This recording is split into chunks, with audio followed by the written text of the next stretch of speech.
మేము ఎక్స్పెక్ట్ చేసాం 150 మంది వస్తాం. అంతకుముందు మీటింగ్లో 300 మంది వస్తామని చెప్పారు మా మిత్రుడు. 300 మంది కాదు, 100 మంది కూడా రాలేదు. కానీ ఎందుకు రావడం లేదో అర్థం కాలేదు. వెనకాల నుండి అనేకం మాట్లాడతారు, ఎందుకు రాదు, ముందుకు సభలోకి వచ్చి మాట్లాడండి, మా అభిప్రాయం తెలుసుకోండి, మాకు సూచించండి. ఆయన ముందు పోతున్నాడు, ఆయన వెనుక మేము పోతున్నాం, ఆయన చెప్పండి ఏమండి ఇది ఉంది, ఇది బాగుంది, ఇది బాగలేదు, దీన్ని సరి చేసుకోండి. 100% ఎవరైతే మేమే ఉంటామని కాదు, ఇది మా శాస్త్రజ్ఞులు, ఇది మా జాగీరేం కాదు, ఎవరైనా ఉండండి, కానీ మంచివాడు, దీన్ని అభివృద్ధి చేసేవాడు, ఈ చెట్టుకు నీళ్లు పోసేవాళ్ళు కావాలి, కొమ్మలు ఇచ్చేవాళ్ళు మాకు అక్కర్లేదు. నేను కోరుకునేది అదే, పూలు పెంచండి, కాయలు కాయించారు, ఇంకా అద్భుతమైన చెట్లను చేయండి. సినిమా ఇండస్ట్రీలోనే రైటర్స్ అసోసియేషన్ అనేది తలమానికంగా ఉండాలనేది నా కోరిక. కాబట్టి దీనికోసం ఎంతవరకైనా మేము చాకరీ చేస్తాం. మాకే పదవులు కావాలి, ఏ పదవి లేకున్నా పర్వాలేదు, మేము మాత్రం మీకు మాకు మీద నమ్మకం ఉంటే మేము చేసే మంచి అనుకుంటే డెఫినెట్గా మేము చేస్తాం. మీకేమైనా డౌట్స్ ఉంటే గత 2 సంవత్సరాలలో మేము చేసిన ఏమైనా తప్పిదాలు ఉంటే నన్ను క్వశ్చన్ అడగండి, చాకరీ తప్పితే సాయం చేస్తాం. అడగండి ఎవరైనా సభ్యులారా, మీకేమైనా ఇబ్బందులు ఉన్నాయా? గత 2 సంవత్సరాల్లో మా కార్యవర్గం ఏమైనా తప్పు చేసిందా చెప్పండి సార్. సార్ అది నా పేరు రామదాస్ టంకర్ అండి, నేను చేసాను. ఇందాక ఇన్సూరెన్స్ గురించి చెప్పారు కదా సార్. ఇన్సూరెన్స్ ఏమైందంటే మన గవర్నమెంట్ 5 లక్షల వరకు ఇన్సూరెన్స్ ఇస్తానంటే మన దగ్గర అసోసియేట్ మెంబర్స్, లైఫ్ మెంబర్స్ 651 మంది ఉన్నారండి. అసోసియేట్ మెంబర్స్ 1700 మంది ఉన్నారండి. వీళ్ళందరికీ లిస్ట్ తయారు చేసి మన సెక్రటరీ గారు గవర్నమెంట్కి పంపించారండి. దాంట్లో మనకు ఒక మెసేజ్ వచ్చింది, ఆ మెసేజ్లో మీరు రిజిస్ట్రేషన్ చేసుకోండి, మీకు 5 lakhs వరకు ఇన్సూరెన్స్ లింక్ పంపిస్తారు. లింక్ వచ్చిందండి, నేను రిజిస్ట్రేషన్ కూడా చేయించుకున్నాను. నా ప్రశ్న ఏంటంటే ఇప్పుడు ఇంకా కొంతమంది చేయించుకోవాలని మీరు చెప్పారు, ఇప్పుడు దీనికి ఏమైనా డెడ్ లైన్ ఉందా? ఇప్పుడు మా కార్డ్స్ వస్తాయి, రిజిస్ట్రేషన్ ఎప్పుడు అవైల్ చేసుకోవచ్చు దాన్ని? అది మీకు కార్డ్స్ అంటూ వాళ్ళు ఇంకా ఏమీ మనకి ఇవ్వలేదండి. గవర్నమెంట్ ఇంకా దాని గురించి ఏం చెప్పలేదు లేబర్ కమిషన్ ఆఫీస్ నుంచి. బట్ మీరు రిజిస్టర్ అయినట్టు మాకు అక్నాలజ్మెంట్ వస్తుంది, మా దగ్గరికి వస్తుంది ఇన్ఫర్మేషన్, ఎవరెవరు రిజిస్టర్ చేశారు డైరెక్ట్గా మాకు వస్తుంది. Basically we have a group including labour commission office. దానిలో ఫ్యామిలీ కవరేజ్ కూడా ఉంటుంది. ఫ్యామిలీ కవరేజ్ ఉంటుందా? ఓన్లీ లేదు, మీకు ఇచ్చుంటారు కదా, మీకు ఫ్యామిలీ మెంబర్స్ కూడా కింద ఉంటుంది, యాడ్ ఆన్స్ ఉంది మీకు. అది మీరు స్క్రోల్ డౌన్ చేస్తే మీకు యాడ్ ఆన్ డేట్స్ కూడా ఇచ్చారు ప్రొవిజన్ వాళ్ళు. చెప్పండి. మేము ఆంధ్ర నుంచి వస్తున్నాము, మన తెలంగాణ కదా ఇక్కడ గవర్నమెంట్ రైటర్స్ అసోసియేషన్ అంటే ఇద్దరు చేసుకోవచ్చా? రైటర్స్ యూనియన్ లో మీరు మెంబర్ అయితే చాలండి, ఆంధ్ర తెలంగాణ లేదండి. మేము అదే అడిగాము.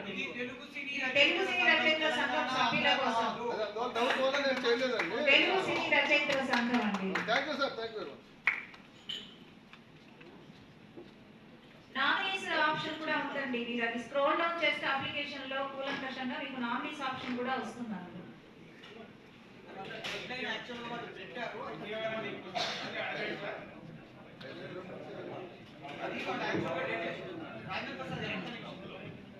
డెడ్లైన్ పెట్టారు, చాలా మందికి కొన్నిసార్లు పోర్టల్ ఓపెన్ కాలా, కొన్నిసార్లు స్టక్ అయిపోయింది.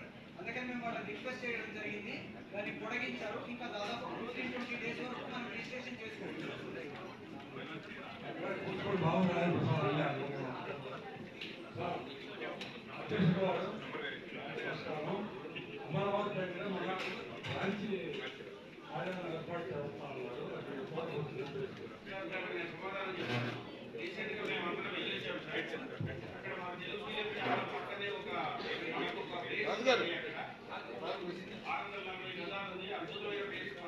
కాకపోతే ఏంటంటే అది సిటీకి దూరంగా ఉందండి, ఇప్పుడు అది డెవలప్ కావడానికి కొంచెం టైం పడుతుంది. కాబట్టి మేము తీసుకునే నిర్ణయం ఏంటంటే ఇప్పుడు రాబోయే బాడీలో ఒక వైస్ ప్రెసిడెంట్ అక్కడ పెట్టి ఒక వాలంటరీ మేము పేమెంట్ చేసిన ఒక బాడీ మాత్రం అక్కడ అపాయింట్ చేసి అక్కడి నుంచి వచ్చే ప్రతి సమాచారం మన ఆఫీస్ చేసి కథలు కానీ గైడ్లైన్స్ కానీ రచయితలకు సంబంధించిన ఏ విషయం కానీ అక్కడి నుంచి ఇక్కడ పోస్ట్లో కానీ అక్కడ రావడం కానీ లేకుంటే మెసేజ్ ద్వారా కానీ తెలియజేసి దాన్ని మేము ఇక్కడ ఈజీలో ఆమోదపరిచి దాన్ని చేస్తామండి. అక్కడ ఒక బ్రాంచ్ పెడుతున్నాము, కార్యాలయం కూడా చూడమని చెప్పాము. నెక్స్ట్ టైం వెళ్ళి మేము దాన్ని ఆ ఆఫీస్కి తీసుకుంటాం. నేను 100% చేసాను పని. తర్వాత ఏదైతే మనం ప్లేస్ కొన్నాము, చాలా బ్యూటిఫుల్ ప్లేస్ అండి. అందులో 54 టేక్ చెట్లు ఉన్నాయి. అవన్నీ కవర్ చేసాము. దానికి ఒక రెండు సైడ్ల గేట్ ఉంటే ఒక గేట్ పెట్టాలి. మనం అసలు యాక్చువల్గా మేము ఏమనుకున్నామంటే అక్కడికి వెళ్ళి రూమ్స్ కడదాం అనుకున్నామండి.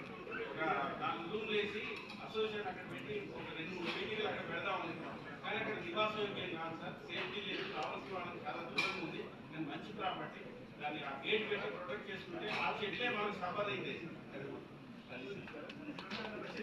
ఇంకా ఎనీథింగ్ ఏమన్నా మీకు దయచేసి ఏదన్నా మేము చేసిన గత 2 సంవత్సరాలలో మేము చేసిన వాటిలో మీకు ఏదైనా డౌట్స్ ఉంటే నేను చెప్పడానికి సిద్ధంగా ఉన్నాను సార్. అడగండి, చెప్పండి sir.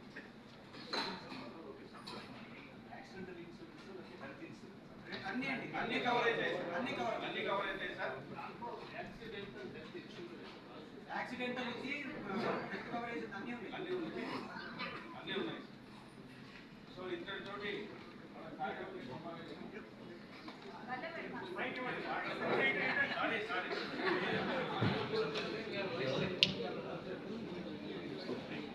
Executive vice president Ravindra Gopal garu చాలా మంచి విషయాలు చెప్పారు.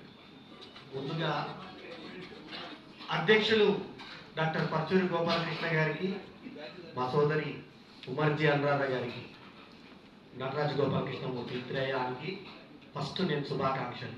ఎందుకంటే సమర్థవంతమైన నాయకత్వం, అద్భుతమైన నాయకత్వం, చక్కటి టీము. అట్లాగే మా టీంలో ప్రతి ఒక్క వ్యక్తి ఎంత ఫ్రెండ్లీగా ఉన్నారంటే రవీంద్ర గోపాల్ గారు కానివ్వండి, మా డార్లింగ్ స్వామి గారు, తోటపల్లి గారు, మా భారతిబాబు గారు, ప్రతి ఒక్కరు, తైదల బాబు గారు, ఎవ్రీ వన్ ఎట్లా అంటే మేము ఒక ఆత్మీయ మిత్రుల్లాగా కలుసుకుంటూ ఉంటాం.